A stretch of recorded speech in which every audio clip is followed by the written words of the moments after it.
light 'em up in the ring, light 'em up, shoot, shine, do your thing, light 'em up in the ring, light 'em up, shoot, shine, do your thing, light 'em up, go dumb, go stupid, yeah, we undefeated, sucker free, we got the seats heated, let's face it, you bout to get a beat down, less talking, let's take it to the streets now, ain't gonna be no rematch, why you wanna fight, touchdown on sight, yeah, turn off the light, oh, turn off the light, let's get it poppin', go dumb. When you see me moving, bodies dropping. Move some. I'm about to go sick, call Earl. I'm turning up like E40, not your average girl. I'm turning up. We can rock like Rocky, make you tap it. Ghost ride the whip, look at my drip. This ain't a copy. We got a night if you wanna throw hands. When they see me fight, they wanna throw bands. Go dumb, go stupid, yeah, we undefeated. Sucker free, we got the seats heated. Light 'em up in the ring, light 'em up, shoot, shine, do your thing. Light 'em up in the ring, light 'em up, shoot, shine, do your thing. Light 'em up. It's time for the main event. It's the Shoe Shot.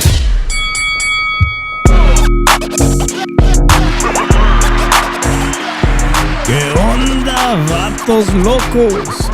Damas y caballeros, it's your boy Dave in the 702 coming back at you for that epic Monday night boxing show known as the Shoe Shine. All right, you guys know the drill.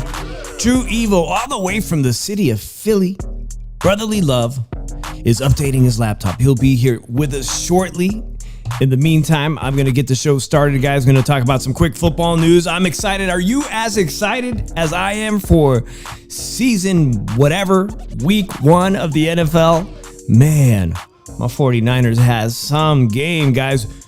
Drew was in good spirits Thursday Night Football. The Eagles beat the Cowboys. By the way, guys, if you are going to watch any sports documentary on Netflix, you got to watch America's Team. Jerry Jones. I'm through episodes 1 through 5, right when Deion Sanders is about to get transferred over to the Cowboys after my team, the Niners, beat the Cowboys to go to the Super Bowl in 1994. What an epic era of football for me personally, being a San Francisco Niner fan and all the Cowboy fans. I know I've been talking to Vince 702, our homeboy 702 Man Cave from Las Vegas. He's a big Cowboys fan. I got a video on my channel, guys, showing his Man Cave collection. A lot of great Dallas memorabilia. Check that out, guys. Really quickly, I'm going to go through the chat. I appreciate F. Donush. Holla play, it was good, man. It was great to see you at that game, out enjoying a great sporting event in Arizona. Good to see you. Wiley Coyote is in the building. Wiley wants to know, how am I feeling? So, I've been keeping everything really down on the down low about my surgery, guys. But a week later, I was out and about filming a vlog, and then I ended up taking a tiny couple steps backwards. But this Thursday is going to be very important, so I can finally reveal what actually went through, what I've gone through. Because a lot of people have been in the dark. I haven't been that open and transparent with my channel because I still haven't had my follow-up with the surgeon, and they had to send some stuff for further evaluation. So I hope to have conclusive news Thursday. They wanted to schedule it Friday, which is actually, I was like, no. The Canelo Alvarez, Terrence Bud Crawford weigh-ins are Friday at the T-Mobile Arena, free. Everything this week is free, guys, including tomorrow, the grand arrivals at Fontainebleau in Las Vegas. The Fontainebleau, believe it starts at 5:30. It's probably going to be televised. I'm not sure where on YouTube it'll be televised because Dana White's in charge now, right? Maybe it'll be on Ring Magazine or Turkey Al Sheikh's channel, but it's going to be televised somewhere. Tomorrow, the grand arrivals. Today, Canelo Alvarez and Terrence Bud Crawford made a huge scene at the Bellagio. Man, the Bellagio, yeah. At the fountains for a face-off in the water. Apparently, they had some concrete structure. It's circulating on social media, on Twitter. And it was inside the water, I guess. And it just happened hours ago at the Bellagio, the first face down of the week. Really something extraordinary, kind of odd, but still extraordinary at the same time. Good to see you, SB. I appreciate everybody. Let me make sure I got my comment section going on here. At the moment, the comment section aren't showing up, and I want to make sure I say hello to everybody coming in here. But this is going to be an extraordinary weekend for the city of Las Vegas. Good to see you, that SS Spider, SB again. A very, very big week for Las Vegas because, as you guys know, the narrative on social media and in the news cycle is that Las Vegas is dead and that Las Vegas is on its last leg. And while I can attest that it's definitely slow in Las Vegas, as a local, it's by no means dead. It's bleeding unless they, if they want to triage it and try to save the city of Las Vegas for the time being. We're in an economic downturn and the casinos aren't listening fast enough. But I will tell you who is listening. And this is a big shout out to Station Casinos. They operate Palace Station. Palace Station is probably the closest casino to the Strip. In fact, it's only minutes from Stratosphere. It's minutes from Sahara. It's minutes from Fontainebleau and Circus. And they also operate Red Rock. So if you come to the Strip for the big fight weekend, you might want to check out Red Rock. It's one of the most luxurious casinos in Las Vegas. It happens to be in Summerlin, an affluent area. It's also part of Station Casinos. You got Boulder Station, Palace Station, Sunset Station. You got Red Rock. $3 beers. I'm not kidding you. It's right here, guys. Budweiser, Bud Light, Michelob Ultra Zero. Did I mention Durango Casino? One of the hottest new casinos in Las Vegas. It's also not very close, but you might want to take an Uber and check it out.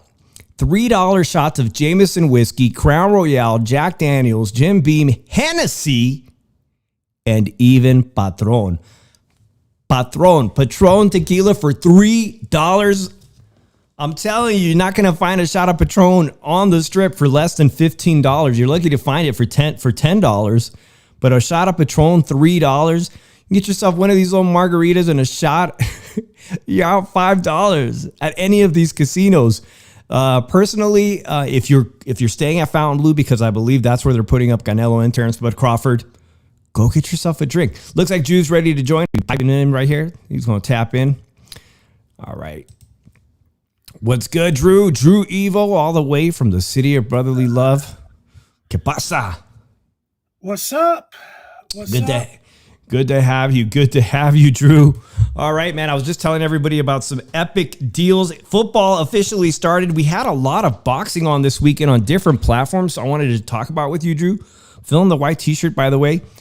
Congratulations to your team last night, Thursday Night Football. I thought maybe you might want to go on, but the game did run late. You guys stopped the football game for what was it? Was it Thunder? Because they don't stop football for nothing. Thunder, lightning. Yeah, it delayed the game. Delayed the game. Baby making weather.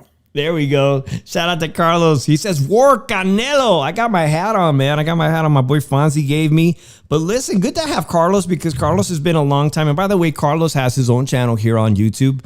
You put it in the comments. Good to see you, Veronica. Good to see you. Did you see Canelo? I did not see him today. I am going to try to make the grand arrivals tomorrow at 5:30 p.m. If I make it, I will live stream it there so you guys can get a glimpse of how many people have arrived for a big fight weekend. Are they coming on Tuesday? Most people can't afford it. I get it, guys. You're not going to come spend 5 days in Las Vegas just to see a Canelo fight. You might be arriving Thursday if you're lucky, or you might arrive Friday morning so you can take part in all of the festivities. Good to see you, Boxing Magic Mexside. Been a minute. Appreciate you. He says, Viva Canelo. But congratulations to your team, Drew. 24-20 beats the Cowboys in Brazil. The 49ers, unbelievable. Drew, I know you've not spoken very well about Purdy, but you can bash my kicker, Moody, all you want. He put up some pretty good numbers, including our tight end being hurt. George Kittle was hurt. His tight end replacement made a huge catch. But the story, the catch here, man, a replacement tight end. We'll pick the Josh Jobe, former Eagles corner. Oh, well, okay. Niners win 17-13, so both of our teams are victorious. So, and congratulations to everybody else out there. I watched that Chargers game, too. Congratulations to the Chargers. I said that to Fonzie the other day. He beat the Queefs. Excuse me, the Chiefs. Did I say Queefs? Yeah. A very good start to the football season. Although my 49ers, Drew, I'm going to say this, guys. We probably have the worst special teams, and I don't understand why on earth they're going to keep our kicker. Look at this, Drew. We're ranked 30th in special teams points, -11. Moody missed a kick, and then he had one kick to completely just botched for another 3 points. Embarrassing. Now, going back to what Carlos said, if you guys go to the Shoeshine main channel later, There have been two incidents where Drew and I made pretty big bets, and not financially, but where we made bets. One of them was Drew. I think the episode is called Cinco de Mayo, and Drew lost a bet. I believe it was a Canelo Alvarez fight on Cinco de Mayo. And not to embarrass him, I also you just put in my search thing pie, and Drew and I have both lost pie bets, and we've owned up to them. And Drew took a pie to the face. I think it was a Canelo bet. I don't know which fight it was. And I also took one, but mine was the Niners-Eagles NFC Championship game, right, Drew? I remember that one. Yeah. So glad to have everybody here. SB says Chargers. Carlos might remember that one. That was a fun episode. See, we can't do episodes like that all the time, Drew. But let's get into some quick boxing news, Drew, that I wanted to run by. And then we will have the moment. I'll let Drew break down his opinion of this mega fight this Saturday. And let's get to some boxing news very quickly, Drew. I wanted to talk about, the super middleweight division. Shishkin is a guy who fought Canelo Alvarez's last opponent in May, and he ended up fighting Iglesias. Osli Iglesias defeated him, knocked him out in 7 rounds, Drew. Beat the crap out of the guy. And he's already, because of this, he looks to be as the IBF mandatory opponent to the winner of this fight this weekend. Andrew, you know how the undisputed era, Canelo's undisputed super middleweight champion again, because he just beat the Cuban guy, and his Cuban guy's name's already escapes me. Who was that Cuban guy you just fought in May? William Skull. Thank you. Yeah, exactly. William Skull. It doesn't even sound like a Cuban name. Anyways, because Shishkin won this fight in such dramatic fashion, he is now going to be, it looks like, first in line for a shot at the IBF title that Canelo Alvarez or Terrence Bud Crawford will hold after this weekend. It's a pretty big deal. He establishes himself as a main player in the 168-pound division. And the IBF has a tradition of forcing fighters to fight the mandatory or lose the belt. They stripped Canelo Alvarez of that IBF title. William Skull won it, a vacant title, loses it to Canelo, and it's very likely that they're going to apply the same pressure again to Canelo or Terrence Crawford, whoever wins this Saturday, and say, you got to fight Osli Iglesias. So it's a big deal. Also a big deal on this fight weekend, Drew, is Lester Martinez versus Christian and Billy, two of the top super middleweight contenders. They're not the co-main. How do you guys feel about Drew? That they're not the co-main. No disrespect to Fernando Vargas Jr.'s son, but these two guys are I would say they're more well known amongst boxing fans right now, particularly because Christian and Billy's seen as a top contender in the super middleweight division. You think that they would say, hey, whoever wins this fight, they're right up there to fight whoever wins the main event, but that's not the case. Fernando Vargas Jr. will be having the moment of his life as the co-main attraction this Saturday. What do you make about all this, Drew? You think whoever wins this fight Saturday, they're going to give a shit what the IBF tells them to do? Not really. Let's look at it like this. Who gives a fuck? I just don't. I think they're just going to vacate the belt and see why the fuck would I fight him? Okay. But I look at it like this. Crawford wins, all the belts are vacated. I think he moves back down. Canelo wins, he'll probably just vacate the IBF and say, yo, I'm fighting who the fuck I want. And that's it. Interesting. Speaking of belts, it's been circulating on social media, Drew, that the WBC, Mauricio Suleiman came out, spoke about it on a podcast. The WBA, the WBO, 3 of the sanctioning bodies have been told by Dana White and Turki Al-Sheikh that they will not be allowed to send representatives into the ring immediately after the fight, which is something that you generally see, you know, when there's a belt at stake, you'll see someone from the sanctioning body, the belt organization, holding up the belt. You see all those people in the ring immediately after the fight. Apparently this Saturday, they're not going to have any of it, regardless of it being WBA sanctioned, WBO, they're not invited. And it has a lot to do with what Dana White and his new boxing promotion company is right now working to have the Muhammad Ali Act reformed. It's to be reformed in favor of them having their own belt. So they're not really going to give a crap about all these other belts. Like you said, Drew, maybe Terrence Crawford wins. Maybe he drops all the titles. But it's been a minute. Good to see you, Sin City Syndicate. Are you in town? Good to see you, man. I appreciate you coming in here. It's been a minute, like I said. In other boxing news, really quickly, these two were really fun. I want to give a shout out to ProBox, which you guys can watch ProBox right here on YouTube for free, completely free. It's got great commentary. You got Paulie Malignaggi, you got Chris, and they just put on great fights. Two of the fights on that, Drew, I've seen the fighters, the main event and the co-main. I've seen them in the past year here in Las Vegas. The first one, the main event, his name is Teres Giron. He fought Floyd Schofield. We were sitting with Floyd Schofield's mom, Fonzie, and all of us. And this kid from Guanajuato, which is my mom's home state in Mexico, he gave Floyd Schofield an incredible fight. He's got a couple of losses with big names. He fought Rocky Hernandez, who at one point fought Oshaki Foster in Mexico and almost beat him for his title. So this kid Giron also dropped for the first time. Schofield was dropped in his professional career at the Cosmopolitan. We were there, dropped the shit out of him with a counterpunch. And Giron's from my mom's state. Drew, he completely upset the local fighter in the main event. Just put a Mexican beat down, brutal punches to the body. Just a classic Mexican aggressive performance. The guy didn't, and he also dropped the guy in that fight. So a shout out to Teles Giron. I always get his name wrong because it's Giron, but let me just show you guys a quick picture. He's on our channel, guys. Drew, by the way, this kid Giron is on our channel. I posted that 12th round between him and Floyd Schofield and got thousands of views. So you see here, Giron, vicious body work. The kind of body work are we going to see? Have you been to Boxing Magic Mex? I said, I've been to Guanajuato. It's hella dope. I appreciate that. My mom's from Celaya, but also we had family in Querétaro, and that's where Giron is from. And there is a lot of boxing gyms. I believe there's some quite famous boxing trainers that make their home in Querétaro.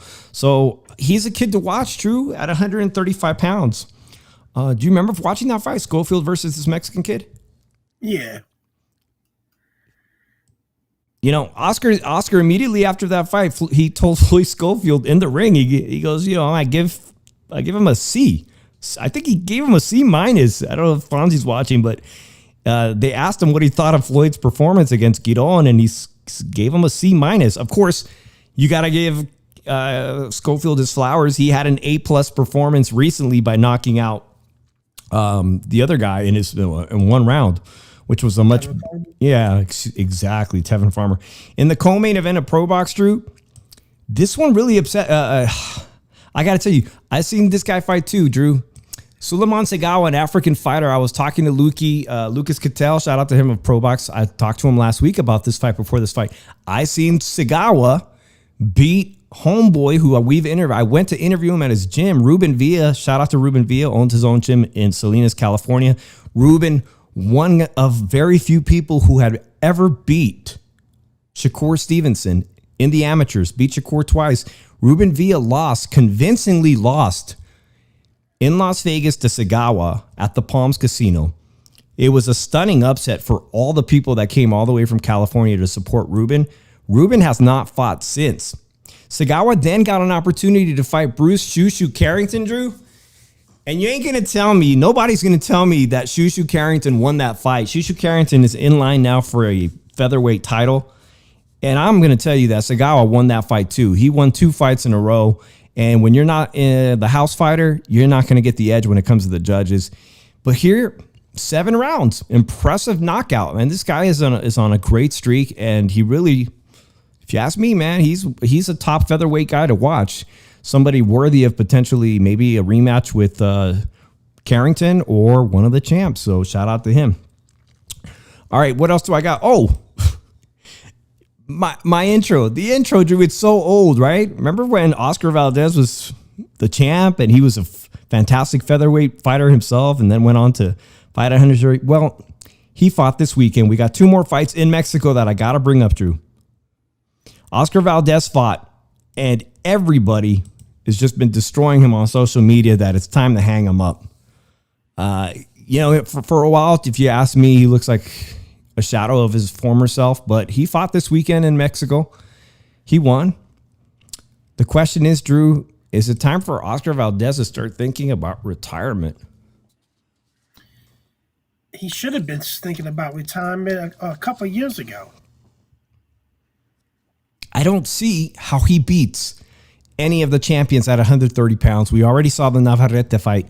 So let's get to the best news I've seen all weekend, guys, is that we had a fight of the year contender fight in Mexico this weekend.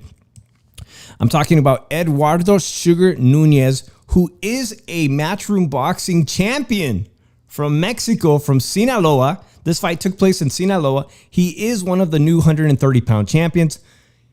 Emmanuel Navarrete, El Vaquero, is also one of the 130-pound champions.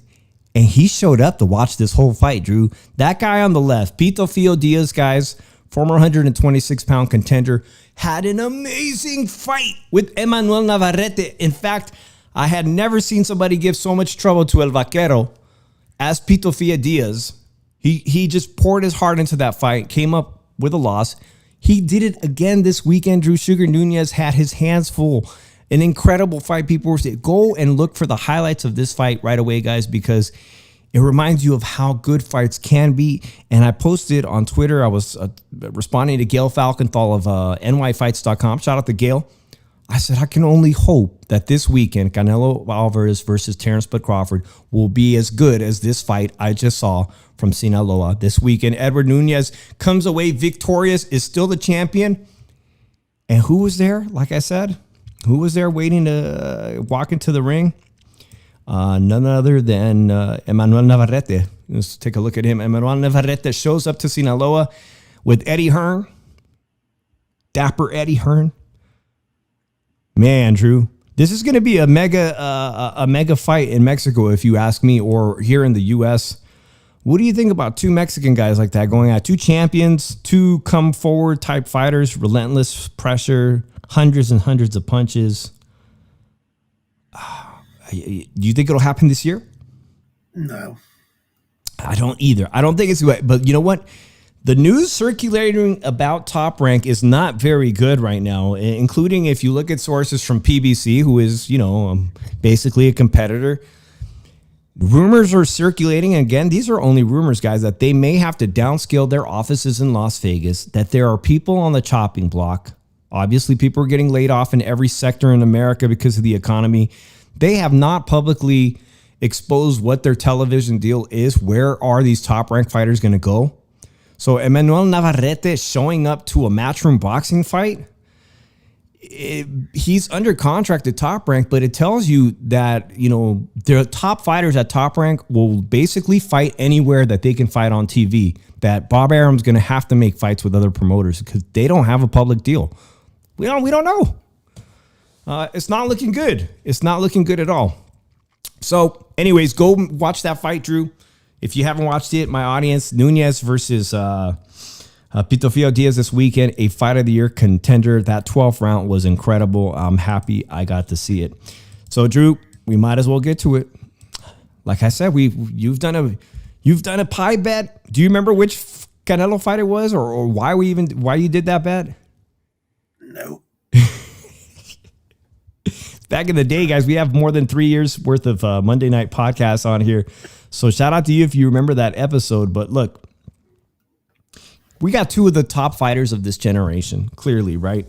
I'm going to include, if you had to ask me who are the 4 or 5 best fighters of this generation, on my list is going to be Canelo Alvarez, Terrence Crawford.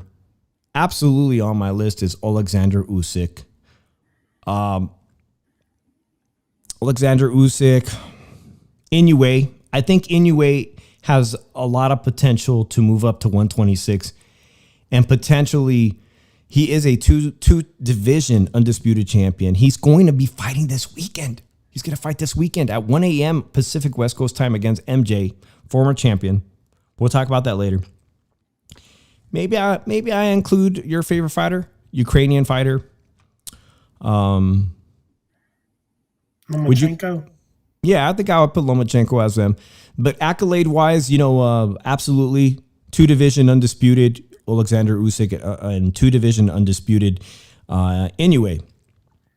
You've got two of the best of this generation, and of those 5 people I just named, only one of them could potentially make history this weekend and become the first 3-division undisputed boxing world champion, something that not even Floyd Mayweather, not Oscar De La Hoya, not Roy Jones, who was an incredible Hall of Fame fighter, right? Roy Jones did win incredible amounts of championships in multiple divisions. Manny Pacquiao has, but of this era, only one of them, Drew. And that's Terrence Bud Crawford. Both of these guys have probably the highest ring IQ among the top 10 ring IQ currently in all of boxing. And if you ask me also as well, they're probably in the top 5 of best counter punchers. But I looked up a very interesting statistic, Drew. Terrence Bud Crawford on the plus minus, very important. Shakur Stevenson is the top fighter, plus minus. That means people land the fewest amount of punches on Shakur as he lands on them. Only Canelo Alvarez is on that list of the top 10 list. Shakur Stevenson, Bam Bam Rodriguez, number 2. Vasily Lomachenko, who I did squeeze into my top 5. Dimitri Bivol, who beat Canelo Alvarez. David Benavidez next. Gervonta Tank Davis, 13.9. Naaya Inoue, 13.5. Saul Alvarez on the list at 12.8. Nowhere on this list is Terrence Bud Crawford. It means his defense is not as good as people think. It's absolutely not as good as people think. Has he done some remarkable things? Absolutely.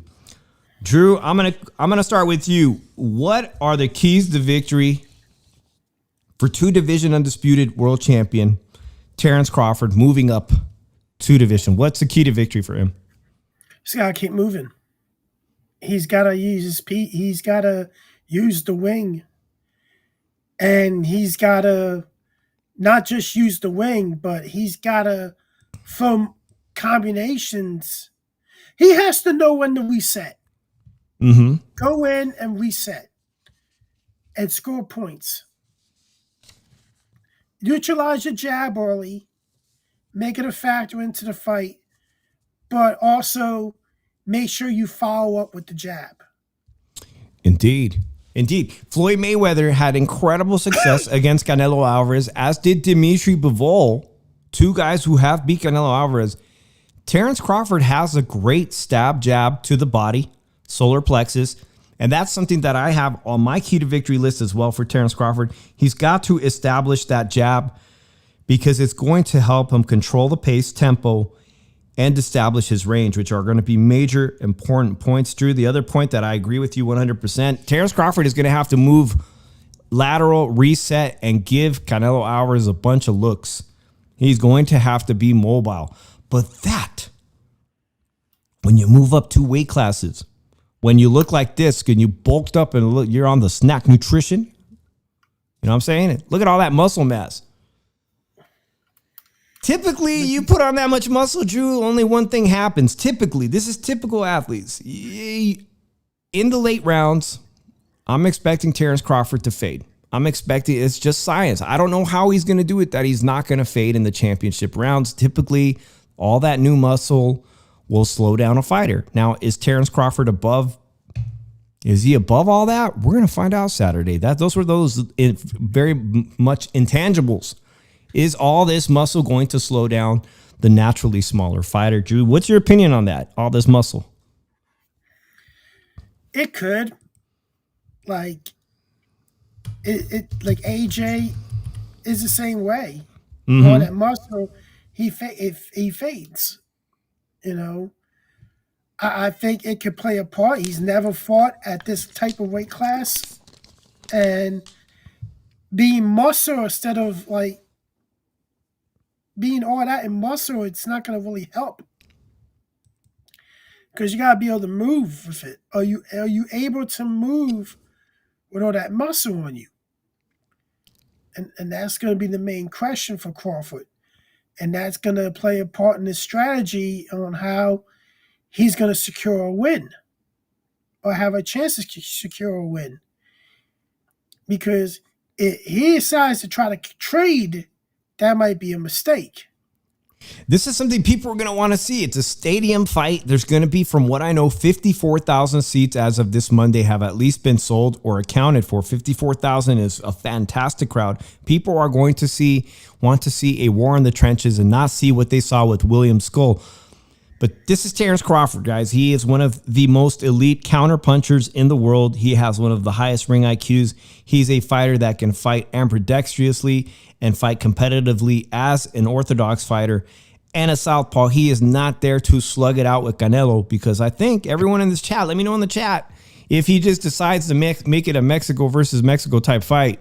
It's pretty safe to say he's probably going to get dropped like Jaime Munguia did. Remember Jaime Munguia? Jaime's doing great. It's round 4. Oh my God, he's chaining with Canelo. Oh my God, he just ate an uppercut and he's down for the first time in his professional career. Edgar Berlanga. Now, Canelo hasn't finished anyone in 7 fights. Edgar Berlanga decided, I'm big, I'm strong, let's go toe-to-toe. Oh, snap, there goes the hook. I'm on the floor. That's not a game plan for Crawford. Anybody who thinks that's a good game plan for Crawford is not wishing him to win. But he does have a lot of good skills. Drew, you mentioned the jab. I think he's going to start off this fight at the beginning orthodox. He uses that technique. He used it against Madrimov, his most latest win at 154 pounds, to size him up, download the data. I don't think he's going to look slow at all. Rounds 1 through 3. And then he's going to switch into the southpaw stance, which Canelo has a ton of experience beating some of the world's best southpaws, including Saunders, which I believe that might be the fight. That might be the fight that we took that bet. It was Saunders in Dallas, Jerry Jones, shout out to them, where he broke the facial orbital bones, right, of Saunders in that fight with a vicious uppercut. He has experience. Also, recently he fought in Mexico. Was it, who's that guy? Southpaw went down to Mexico. John Ryder, another slick southpaw with tremendous heart. Gave Canelo a lot of problems from the southpaw stance, but again, Canelo did beat the brakes off of him, even though John Ryder had a lot of heart in that fight. Will the southpaw stance give Canelo any problems? I don't know. You don't know? I don't think there's going to be a lot of southpaw stance in this fight from Crawford. Really? I think that he's going to have to do this from one style. Choose what hand he's going to fight with, what stance he's going to fight with, and stay in that stance. Like, doing the confusing method, hey, I'm going to switch styles and everything. You're really confusing yourself, because you never fought the weight class, and then you got to see how your body acclimates to it. So, man, I just feel like he feels so much more confident. Like, there have been a lot of southpaw fighters who have landed clean power shots, the left hand, from the left hand southpaw positions. So I feel like Crawford is going to try to effectively fight the rest of the mid rounds and the late rounds. But because he may have to employ everything in his arsenal, he could switch it back up to orthodox if the southpaw stance isn't working, and give Canelo, if that's what he's going to have to do.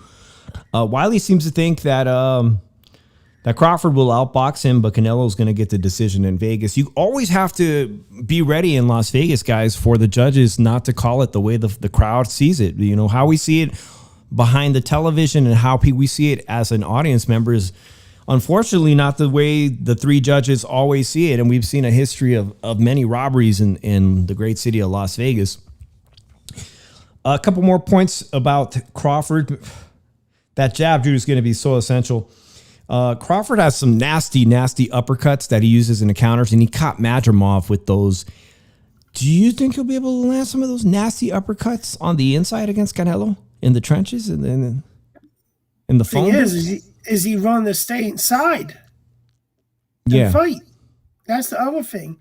Is he committed to stay inside and try to do that, because he is a good counterpuncher, but thing is he willing to stay inside and take punishment in order to nail an uppercut? So that's what, like, the main question about it. And I just look at it like I think the best thing for him to do is to try to stay at a certain range for Canelo, control the range, make him come to you to make the setup for counter shots with and jab with the jab and everything, and go from there. But you don't want to take too many. You don't want to go get inside and then take risk and everything and get popped to the body or something, because later on that affects your movement if you take a good amount of those. So this is the picture, guys, of back in the day. Terrence Bud Crawford, one of the best 140-pound fighters. Won undisputed at that, became undisputed after beating Errol Spence. This is what he looks like today. And there's been a lot of fake pictures going around that he's soft around the midsection. But, bro, he has an 8-pack. According to these pictures are genuine. He has an 8-pack. He's going to be extremely fit for this fight. But will he fade in the late rounds? That has a big question, Drew. Any other keys to victory for Terrence Crawford? And in a potential victory for Crawford, how do you see he gets it? He's got to win 7 rounds. I'm going to say right now, he is not dropping Canelo Alvarez. He is not hurting Canelo Alvarez. Gennady Golovkin, Dmitry Bivol, Sergey Kovalev had to be the most devastating puncher that Canelo Alvarez faced. Sergey Kovalev, unfortunately, a fighter who fought him, passed away from brain trauma. Sergey Kovalev truly was a devastating puncher, unfortunately. I don't want to use the K word, but somebody died in the ring with him. He had to be the most devastating puncher. And Canelo Alvarez moved up 2 weight classes. The same thing Terrence Crawford aspires to do.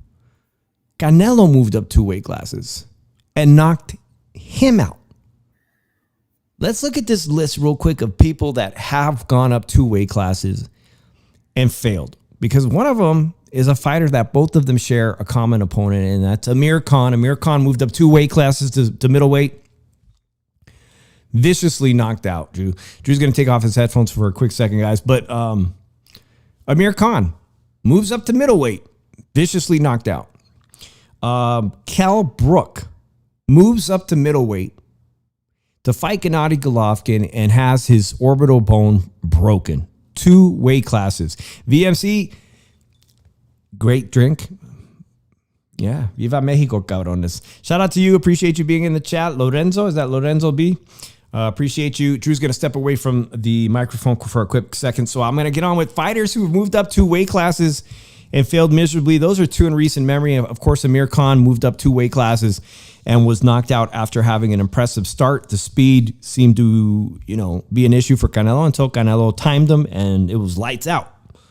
All right, Canelo is one of the few people to move up successfully 2 weight classes and take a title from somebody against Sergey Kovalev. I think Drew and I, back in the day, we used to stream on a different platform. I think that was the fight that really Canelo earned the respect of Drew. And for me, kind of made me a fan of Canelo afterwards, because I wasn't initially a fan of him early in his career. Even went to see the fight, Floyd Mayweather versus Canelo. And, I really had no skin in the game. It wasn't like I was there to root for Canelo. I just wanted to be at the big fight. But historically speaking, we got Sugar Ray Leonard at Caesar's Palace back in the day when Caesar's Palace used to host fights outdoors, stepped up 2 weight classes to fight Marvin Hagler at middleweight. I think it was 1987, guys.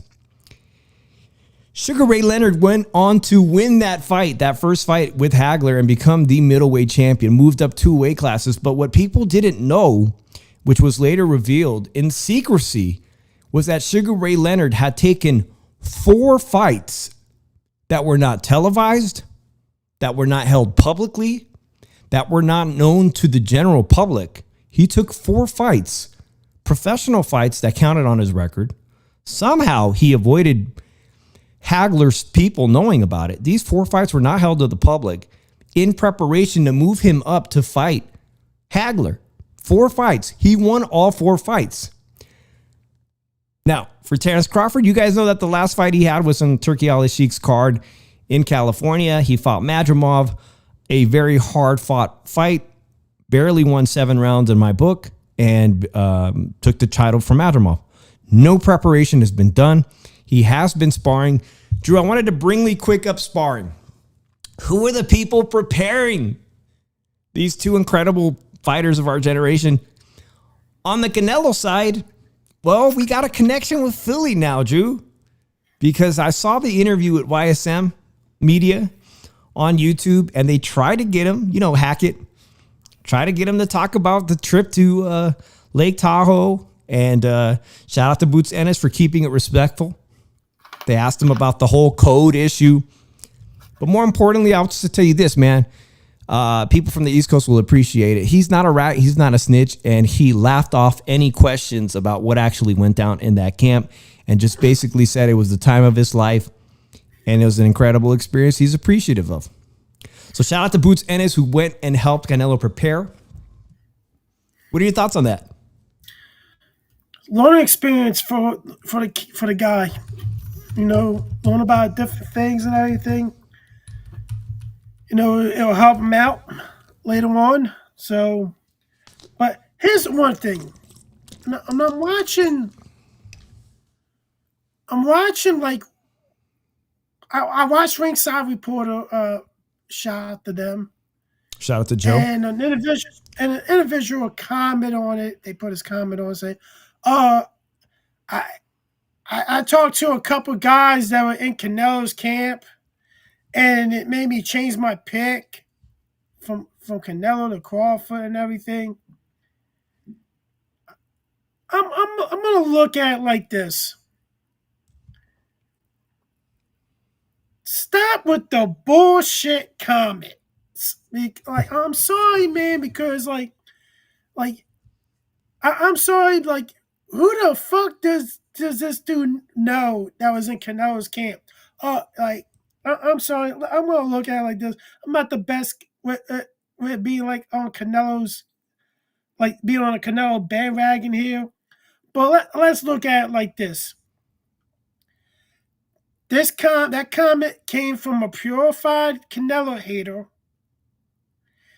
that really doesn't know nobody in any camp that were in. And why the fuck would they talk to a fucking piece of shit like him? To a piece of shit like this dude that made the comment and everything. Like, why the fuck? What makes you so special that they will talk to you and everything? If they want to talk to you, you probably paid them, number one, to talk to give you to talk to you. If they did talk to you, because you're probably nobody to worry about. But let's say it like this, man. I think people need to stop saying with the bullshit comments like they know people in these camps and everything. Maybe change my pick. Just say you change your pick, that you don't think Canelo's going to win now, and stop fucking lying to the people, man. No wonder why you're not that the dude's not relevant anymore in the YTBC anymore. You're not relevant, so you're gonna lie about shit so you can get yourself out there, make yourself feel better. You put your bridges with half the fucking people in the fucking in the whole fucking scene. So, I'm sorry, man. Keep it 100 when you talk to comments, man, because I didn't want to be a dickhead, because I tell you the truth, if I wanted to be a dickhead, Drew, that day, I wanted to tell him to shut his fat ass up. Stop your fat ass, stop lying to the people. Maybe go to Jenny Craig and everything and get on a fucking treadmill or something. Well, Drew, I think that short sparring, if it was a week, I think it was gaps with the speed of Boots Ennis and all the rumors of, he got some good work with. Well, regardless of what actually transpired, I think it was a fantastic person to bring into camp for Canelo. But more importantly, also is the guy who was there for the entire camp, as Cuban fighter Yoeli Hernandez, who I did get a short, guys. If you go to the channel, you want to see Yoeli Hernandez. I seen him fight in person. 12 round is on my channel. I got the whole 12th round.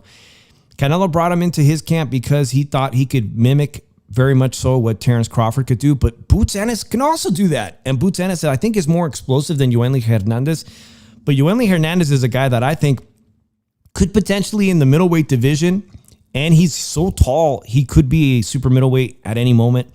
I think it was a perfect fit. On the other side of the aisle, someone in the chat, shout out to you, you've already brought it up, is Lester Martinez for Terrence Bud Crawford is on the card. He's not the co-main, but he is going to be on the main portion of the card. He's fighting Christian and Billy.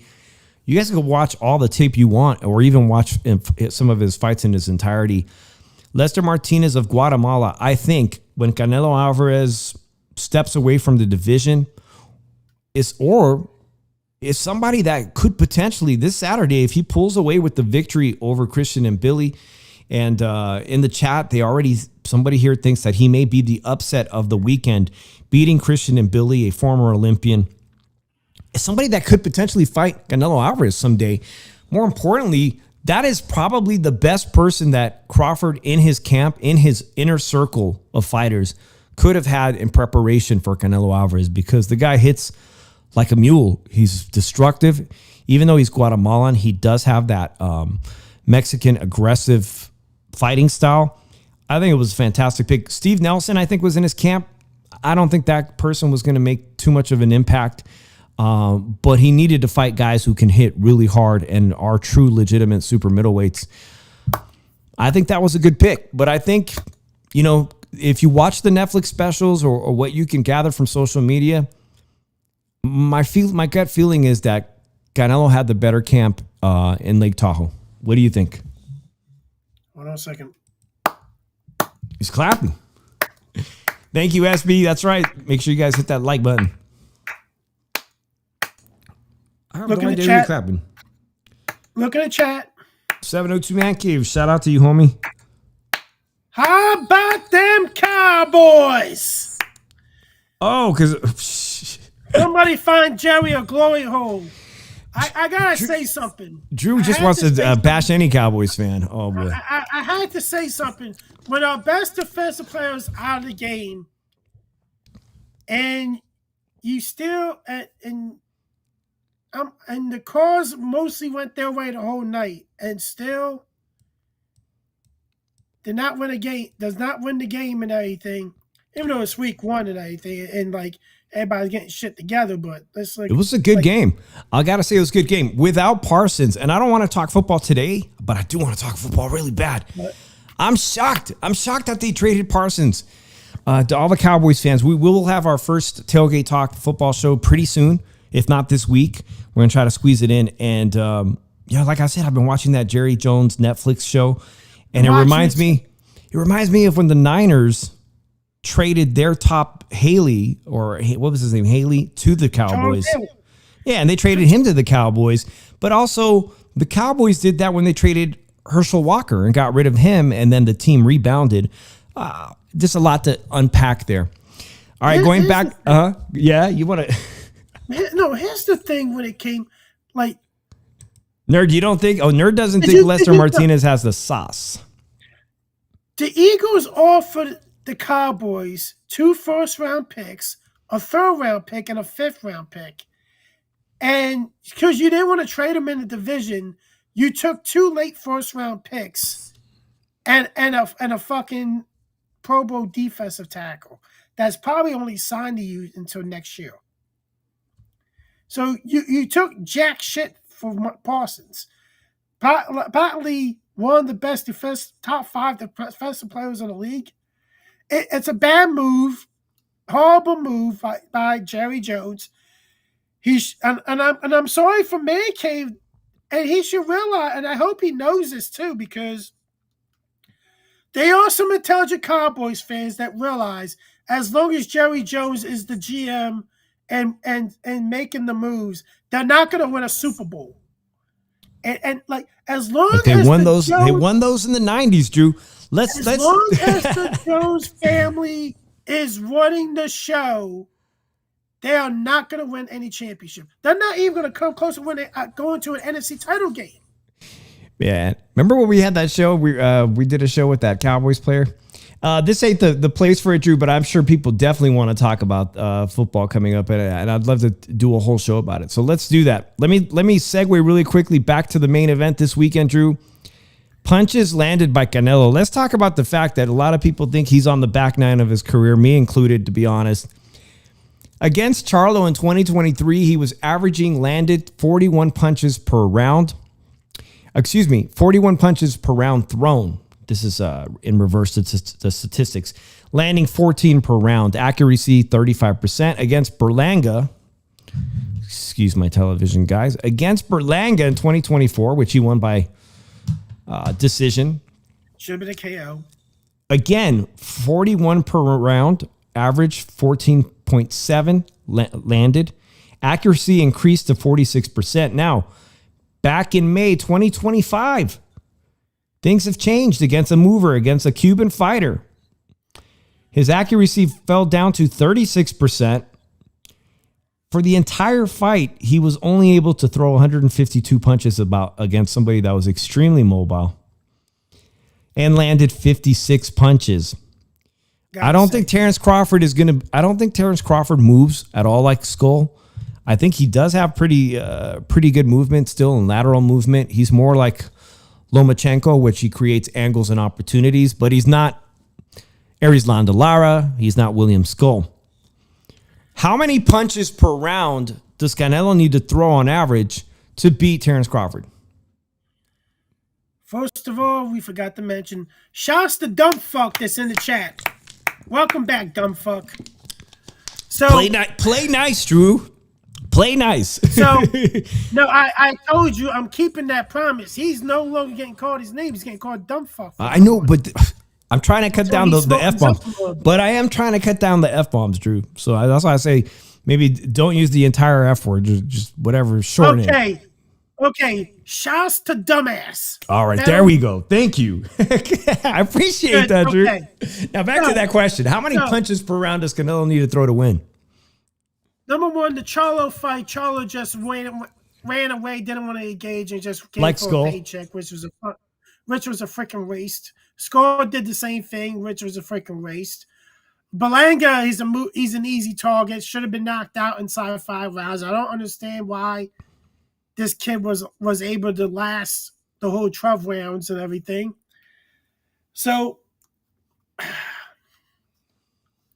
I don't know, because I'm gonna look at it like this.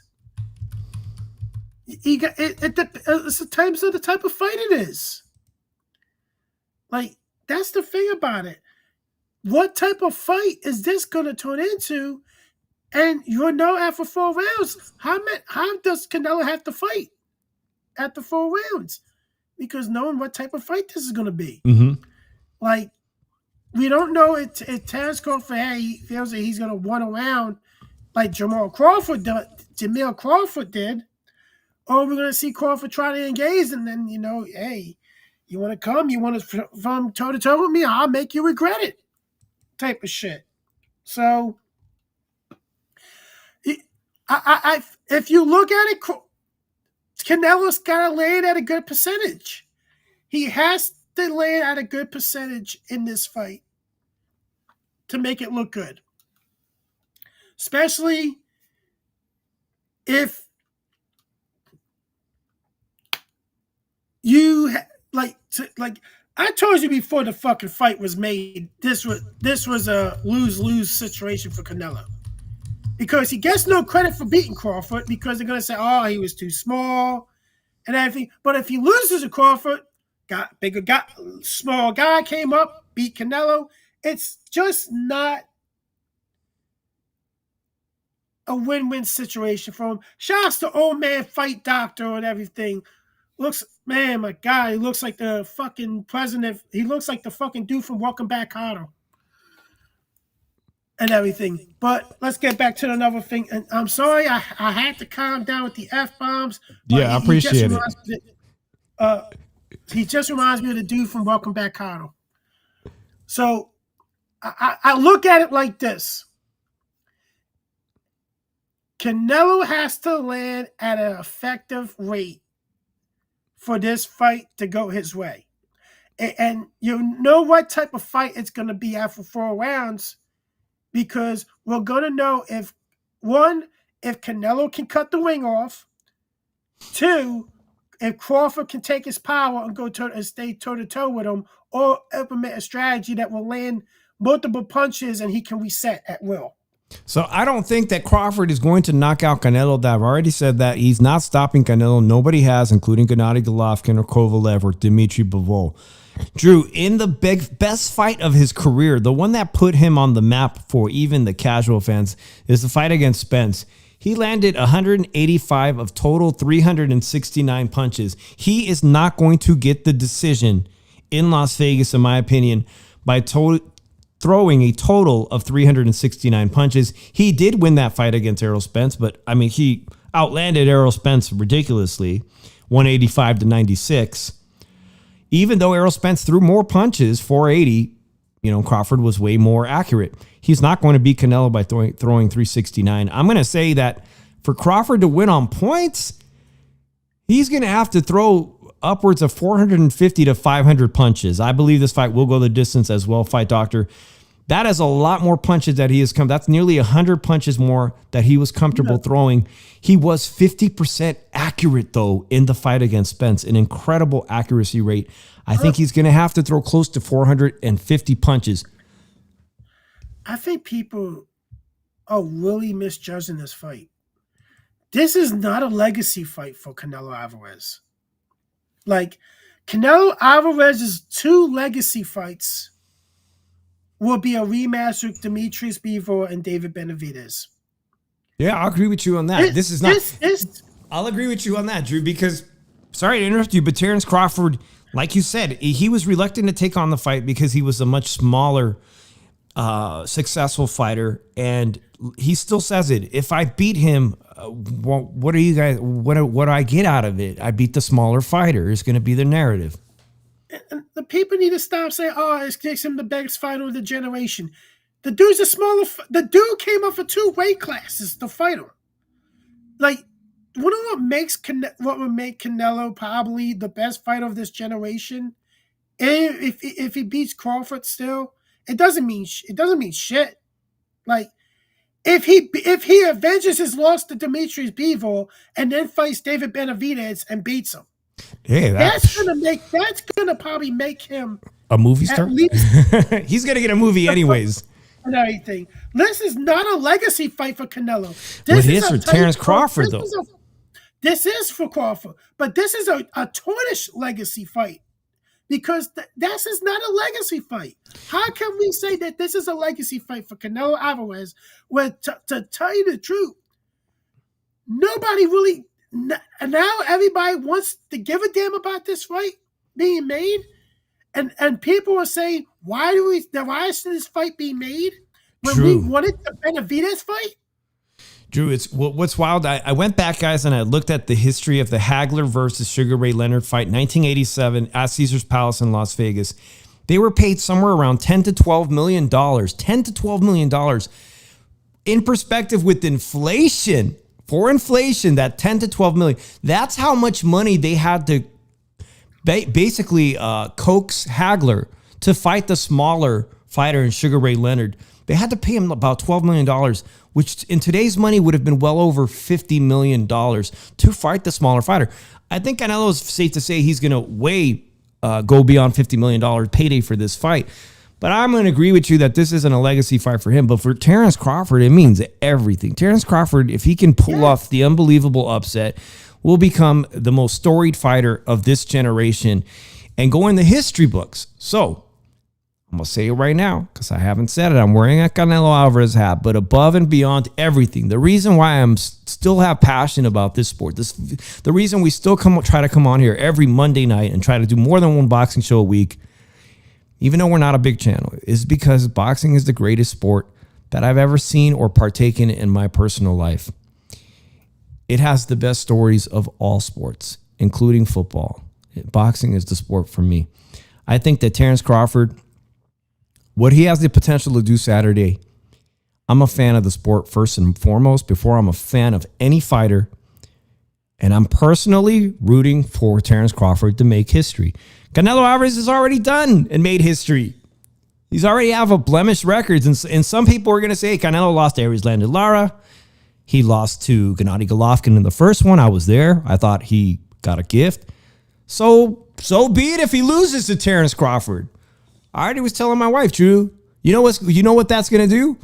It's going to make Cinco de Mayo 2026 the most incredible rematch ever, because there's no way you're not going to get Terrence Crawford back into the ring to fight Canelo on Cinco de Mayo if Terrence Crawford pulls off an upset. I gotta tell dumbass a fact. Number one, the people wanted Rigondeaux versus Lomachenko, dumbass. Number two, his best win is against Gary Russell Jr., which he was top 3 pound for pound when he dominated him and won every round. And Rigondeaux was pound for pound number 7 when he made him quit. So, dumbass, do me a favor. Know your facts. Do your freaking research. And get the hell off my dick for 5 fucking seconds of your fucking miserable life. Thank you very much. I'm tired of this dumbass trying to feel like he has one up on me when I really expose how stupid and low IQ he is every episode. I'm surprised he comes back, Dave, for the abuse, for me showing how stupid he is. And it's a shame. I don't like telling people how stupid they are. But when you try to act smart and you try to come at me acting smart, and I gotta face you back to reality that you're so stupid and don't know nothing about the sport of boxing, even if it slap you in the face and everything, we look at it as in like this. Dude, sit back, enjoy the show, enjoy the education, and if you don't like it, go to the next show. Drew, you can dick ride for them. Now, damn. Let's talk about. Wait, I was going to say, let me just say this. Wouldn't it be funny if I was nerd? I'll laugh my ass off. Wouldn't that be funny if I was nerd and I'm here typing, you guys hear me clicking, and I'm just trying to rile you up? No, I don't know who Drew is, but that would be pretty funny. Shout out to Slateo Media. It's been a minute. We're trying to decide how many punches does Canelo need to throw per round to win this fight convincingly, maybe even beat up Terrence Crawford. And I didn't say it, Drew, but I think that Canelo, who at best has been averaging 41, I think he needs to throw somewhere between 45 and 50 to put a beat down on Terrence Crawford. If he can at 30, whatever, at 35 he is now, I believe, if he can throw 50 to 55, I think he wins this convincingly. For Terrence Crawford, he cannot put on the type of performance he did against Errol Spence and expect to win this fight, because I don't think he's going to hurt Canelo with 369 punches. He just needs to do a lot more than that. He's going to have to be more active, which means take more risks, which means leaving yourself open to the big, heavy-handed counter punches that Canelo can do. What are quickly the keys to victory for Canelo Alvarez, Drew? Can I get some keys to victories for Canelo? Easy, you got to cut the ring off. That's the main thing. If he wasn't able to cut the ring off against William Scar, and it really made it a really tight fight. And it wasn't tight on my scorecard, but that was the type of fight that smelled like, hey, Canelo could have, if it was another fighter, Canelo probably could have lost that fight and everything, because Williams, he only landed possibly like one more punch than William Scar, but landed way less, but thrown way less than William Scar. And I think this was a type of fight that this was another fighter or a bigger name, Canelo would have lost that decision. I think if this was a Crawford fight, I thought Crawford would have got a decision. I thought it would have probably been a robbery. Okay. All right. Well, you guys see that? Obviously, Canelo has not stopped anyone in 7 fights. On the opposite side of the table, Terrence Crawford has won by knockout in 6 of the last 7 fights. He did not stop Madrimov, but prior to that, he's on a 6 KO win streak, which, I mean, he can finish people. I saw the Sean Porter fight here live in Las Vegas at Mandalay Bay. He definitely has that killer instinct and can finish people when he smells blood. But I don't believe even bulking up that he'll probably hurt Canelo that badly. So, Drew, there's a tremendous undercard. I'm ready. Drum roll, please. Who is Drew Evo picking for this Saturday? Undisputed super middleweight champion of the world in Las Vegas. Who do you got? This fight is going to end in a controversial robbery. Whoa. Somebody is getting robbed Saturday night. Wouldn't be surprised. That is my pick. I wouldn't be That surprised. is my pick. That is my pick. I'm not picking a fighter to win. That's my pick. Somebody's getting robbed. Damn. The robbery would be that Terrence Crawford makes history, but they just robbed Pacquiao of the history books by allowing him to beat Mario Barrios. So what do you guys think? You guys think there could potentially be a robbery here? I'm never surprised by anything. Steven says Crawford is going to fight behind the jab, using his reach, forcing Canelo to come to him, throwing. Then Crawford will look to counter, throwing 2 to 3 punch combos, then moving. Steven, I agree with that very much. That's one of the things that Crawford does best, is throw punches and bunches. And it all starts by effectively controlling the range for Crawford and using his jab. The stab jab to the body has worked incredible against Canelo in the past. Mayweather did it. Dimitri Bivol used it. Jab to the body, jab up top, set himself up for multiple punch combinations. If he could take Canelo's best punch. Well, let's look at before I give you my pick, Drew, let's look at DraftKings and what DraftKings has it today as of Monday, because I'm sure it's going to change. Dave, it's so funny. Fight Doctors is calling me grandpa, and Fight Doctors looks like he's pushing 50. Like, settle down, folks. I'm pushing 50. Together, I'll be pushing 50 soon enough. This is really close. Look like it. He fucking clearly looks like it. Get your life together, Fight Doctor. Come on now. Canelo Alvarez versus Terrence Crawford on DraftKings.com. By the way, DraftKings has a headquarters right in front of Durango Station Casino. Y'all want to hire me? Does DraftKings want to give me a job? Canelo Alvarez versus Terrence Crawford, extremely close. Canelo Alvarez, a negative 180 favorite for a decision. Straight up bet. Man, I have a hard time thinking they're going to rob Canelo on Saturday, but nothing would surprise me. I'm rooting for Terrence Crawford. The money isn't enough like that. He's not that massive of an underdog at all. Canelo Alvarez by KO, TKO, disqualification is a plus 380. Where's Terrence Crawford? Terrence Crawford by KO of Canelo is a plus 850. If you got $100 and you're willing to risk that, you will be paid $850. Wow, that's not bad. Terrence Crawford by KO. That is the money bet right there. Well, let's talk quickly about the undercard, guys. I appreciate everybody that's in here. Don't forget to hit that thumbs up. I'm going to see what event. Let me show you guys what's going on in Vegas beginning tomorrow, Drew, and we'll do the undercard really quickly. Canelo Fight Week. September 9th, grand arrivals typically happen at the MGM Grand. Nope, Fontainebleau's got this show. And typically they start at 2 o'clock. Not this time. 5:30 p.m. tomorrow. Canelo Alvarez and Terrence Crawford will be at the Fontainebleau. Wednesday, open workouts for everyone to watch. 6 p.m. Northwest Lobby at Fontainebleau. If you live in Vegas, guys, park at Circus Circus across the street. Unlimited free parking at Circus Circus. I think you only get a few hours at Fontainebleau. Thursday, the press conference. 6 p.m. Doors open at 5 o'clock. Free to anybody who walks. It's going to be bananas on Thursday and Friday. And then again, Friday. Typically, these weigh-ins begin at 1 o'clock. Not this time. This is going to be an evening weigh-in ceremony for everyone. This may be the most crowded weigh-in I've ever seen in my life. I'm going to make sure I go to at least Friday's event, if not tomorrow or Wednesday as well.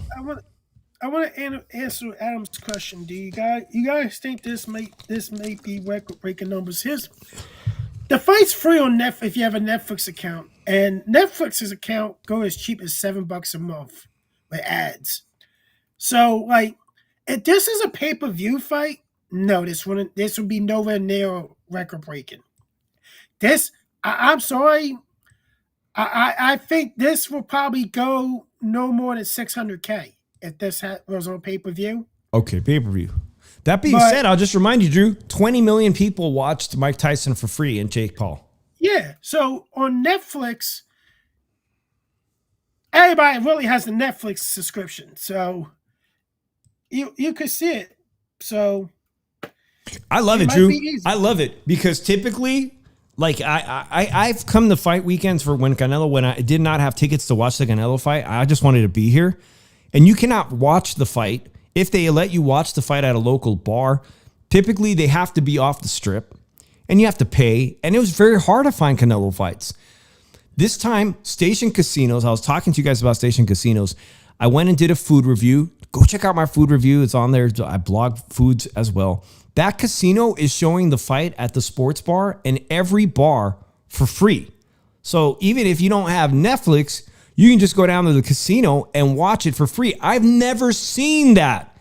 20 plus years of boxing in Las Vegas, I have never seen one of the major casinos showing you the fight for free. Sit down, have a beer, grab a pizza, grab a sandwich, grab some wings, and you get to watch the fight for free.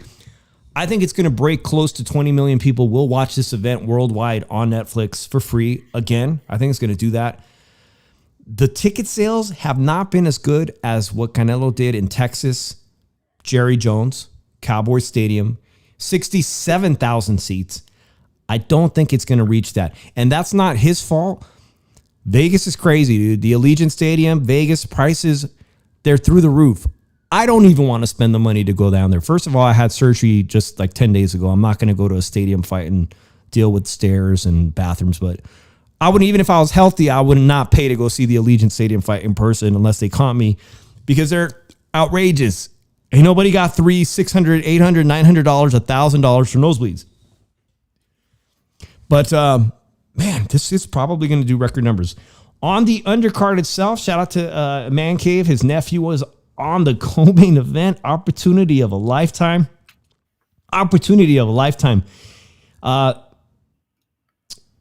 Man. Vargas Jr. is going to be fighting. He's on here. Let's look at the odds. And I was just thinking about his father, Drew. There was a fighter, Yori Boy.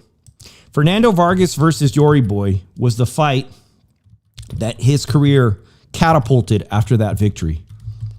Was it Yori Boy? Yori Boy Campas. His son, his eldest son, this weekend, if he can beat his opponent in the co-main event, Calum Walsh, a fantastic fighter. Calum Walsh is the favorite. We're talking about Fernando Vargas Jr. being the underdog here, plus 225. Calum Walsh, negative 295. If Fernando Vargas Jr., who is undefeated and he's got good speed and good pop, and he's a slick southpaw. If he could pull off this from an underdog perspective, I think, Drew, it is going to catapult his career. He'll be a household name for boxing fans, because casual boxing fans, they're going to have the storyline like, damn, this is his father. This is the son. And now they're going to put two and two together, and it could be a star-making performance. That being said, I don't even want to politically, because I live in Vegas. I think it's going to be a great fight, Drew. Who do you have in this one? Calum Walsh or Fernando Vargas Jr.? I think the bet on the night is Calum Walsh. I think that's the guy. That's the bet that you make. I think Calum Walsh might be too much for Fernando Vargas Jr. Experience-wise, it's going to be the toughest fight of his career. I apologize, guys. I look like I'm dead. I've got too much blue on in the background. Drew looks great. I've got his camera. I look like I'm white and blue. I have no idea. I haven't used this camera in a minute. Well, it doesn't take that much to look. It doesn't take that much to look pretty as me. So me, I look like I'm dead. I look like a ghost, man. Sorry, guys. That's going to be a great fight. But even better than that one, too, probably is the fight that's going to steal the night is going to be Christian Mbili versus Lester Martinez of Guatemala. Lester Martinez, a sparring partner and training camp member of Bud Crawford's team. He's the underdog. Christian Mbili, the Olympian, a negative 185 favorite. This is a hard parlay to make and get right. If you're going to do a parlay, this is going to be a hard one. I think Lester Martinez is going to be the upset. I feel more comfortable here, if somebody in the chat said it, that Lester Martinez is pulling off an upset, and that's because of his power. What about you, Drew? I'm picking this fight to go to a draw. Wow, that'd be something. Like I said, this parlay is very difficult. I want to make a parlay, and I want to show it to you guys on a short or a video. Friday, I'll probably go down to South Point and place that. Those are the three main fights I'm only interested in if I was going to do a parlay. But there is a very interesting rematch, guys. One of my favorite fighters in the 154-pound division found himself on this card at the last minute, Drew. I'm talking about Serhii Bohacek is fighting Brandon Adams, South Central Compton fighter, who knocked him out many, many years back on NBC. There was a fight show on NBC, like an affiliate of NBC. Bohacek was knocked out by Brandon Adams. And since then, Bohacek has risen to the top of the 154-pound division, had the most incredible fight with Virgil Ortiz. I got to see that live. We saw Serhii Bohacek fight Brian Mendoza, who is the only guy to knock out Fundora. He's had a great resume ever since being knocked out. This Saturday, he gets a chance to avenge that. That's probably not going to be on the main card, and it should be. YouTube. And it should be, but it's going to be on YouTube. How many people are going to watch that? Does he win? Does he win the rematch? He probably does win the rematch, but let's look at it like this. Let's say we make a what the hell type of parlay, and you want to put Caleb Ross on there to beat Fernando Vargas Jr. You want the ups. You think Lester Martinez is a surefire upset of the night? You put that up there, and let's say you put Terrence Crawford to win on the money line. Let's say you probably win a good amount of money. Yeah, you got 3 upsets right there. But I look at it. To me, this is not really the right type of card to do parlays on. Even though I might throw a $5 parlay in just for the hell of it, and like if it hits, it hits. It don't, it don't. Like. But if you look at it like this, people are gonna see how the betting odds is before it's gonna be hard to bet on this card and anything. And like I don't know, it's just a difficult card to bet on. And like I don't know. Who's Bumlovkin? Is that making fun of Golovkin? He's talking about Golovkin, but let's look at it like this. Gennady Golovkin beat. I thought I had him beating Canelo Alvarez in fights 1 and 2. 3, he I don't know where the fuck he was at. He was 40 years old at that point. Yeah, but I had him beating Canelo in fights 1 and 2. So great fights too. The first 2 were fantastic. By the way, guys, Serhii Bohacek, if you're interested, is a negative 500 favorite. So even though he was knocked out by Brandon Adams, I guess because of where his career has gone after the fact, and he's a top player in the 154, he's a heavy favorite this time. You know, does Brandon Adams have his numbers? You know, Drew, recently I was talking to Lukey, and I think they wrote an article on boxingscene.com where Serhii Bohacek, who beat up Brian Mendoza pretty badly, Brian Mendoza's going around saying, well, I've got Sebastian Fundora's number. He's going around saying, I'm the only guy who knocked him out. I got his number. Let me get a rematch. Big money fight if he were to ever get a rematch. You would think Fundora wants that rematch, but we're going to get this. And, well, it's in Vegas, and luckily, I think I'll have some connections where I can attend this thing, and I'll be in good shape to go check this thing out. So, by the way, people have been asking me what I thought of. My boy Fozzie was asking me what I thought of his tuxedo. Drew, Fundora's look. Who's rocking the better outfit? Or do both of them need stylists for a press conference? I mean, I like it. It's funny. I don't even see the photo. Oh, you don't see the photo yet? It's probably delayed.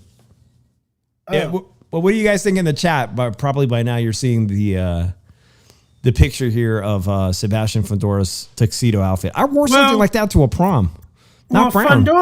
Fundora looks like John Travolta from Saturday Night Fever. I like it. Well, those are the odds, guys. That's all I got for you. I'm going to say it again. I didn't actually say it, but I think Canelo wins by decision. I'm never surprised by what happens. I think Drew's got an intuition. And if you change your mind and you want to do another show before the end of the week, let me know. But that's all we got for you. That's my pick. It's gonna be a robbery. It's gonna be a robbery, and I'm sticking to it. Like I look at it like this. I really think that we can see a robbery, somebody winning clearly, and then they get robbed.